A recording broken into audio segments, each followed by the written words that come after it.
visit other people, do they take flowers as a present? Sí, Yeah. sí. Yeah. Las flores, ¿sabes qué pasa? Que siempre va bien. Si vas a una comida, una cena, una inauguración, en cualquier momento se compran flores. Mira, ves, aquí también tenemos varias. Esto es un centro de mesa, pero todos aquellos buquets también se puede ir a una casa. Son nuestros, sí. Did you make this? Sí, también. Esto es muy bonito. Yeah. Well, thank you. Thank you very much indeed. It looks very beautiful. Yeah. Muchas gracias, Monty. Nos podremos hacer una fotografía contigo, ¿no? Ahora, cuando podáis. Okay. Okay.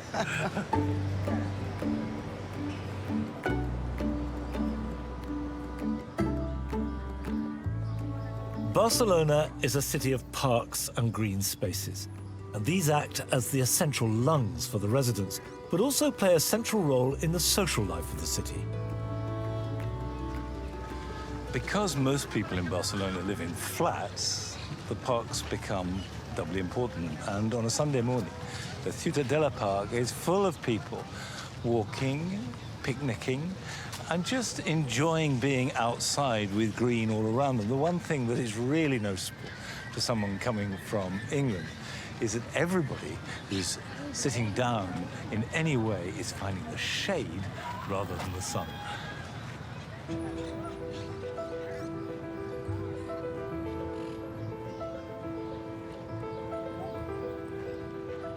I'm now visiting an award-winning commercial building. It was built in the 1970s and uses planting in a dramatic way to provide shade to those who work inside it. This was one of the first sustainable buildings in the world, and it revolutionized the way that we use and think about commercial buildings.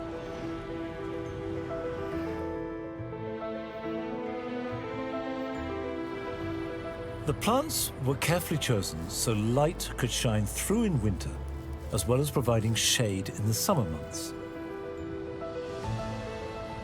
The planting scheme is based on a double layer, with the lower level filled with trailing plants visible from the outside of the building, and an upper level containing more vertical planting that is best seen from the inside. Enrique Molinero is in charge of the planting scheme and explained to me just how unusual this building was at the time it was built. So you see, here in Barcelona, there was a whole lot of people that was coming to work, and so the construction became very dense. All these green areas that we had lost in the city, they said, why don't we build them into the building in vertical? And so they did this vegetation waterfall that we can see here. So it was essentially to replace the lost green that all these buildings had. Yeah. Has it been the inspiration for more green buildings in Barcelona? Yes, it has. So I would say that this iconic building where we are right now, a lot of the buildings that we are seeing these days have their initial conception in this building. And do the people who use it like it? Do local people enjoy working in the building? Yeah, actually, you know, I have some friends in the building, and they always tell me, Enrique, you did a very nice work. This is a wonderful building that you have there. So.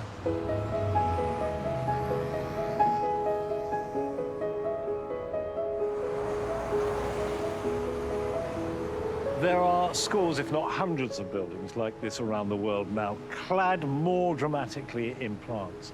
But remember, this was conceived nearly 50 years ago. It was way ahead of its time. It was this building that inspired others. It is still relevant and efficient environmentally and ecologically. Still, half the plants are still here, and still, it is a lovely building to work in. Barcelona really has committed to greening the city at every level, whether corporate buildings, public parks, streets, or balconies and roof terraces. And I'm now off to see a private roof terrace belonging to one of the city's oldest residents. This is a slightly unlikely location for my next garden. I've only just heard about this, but I want to see it, because it's a roof garden dedicated to produce, a kind of allotment on a roof. And if that wasn't enough, it was created and is still tended by a man who is now 100 years old.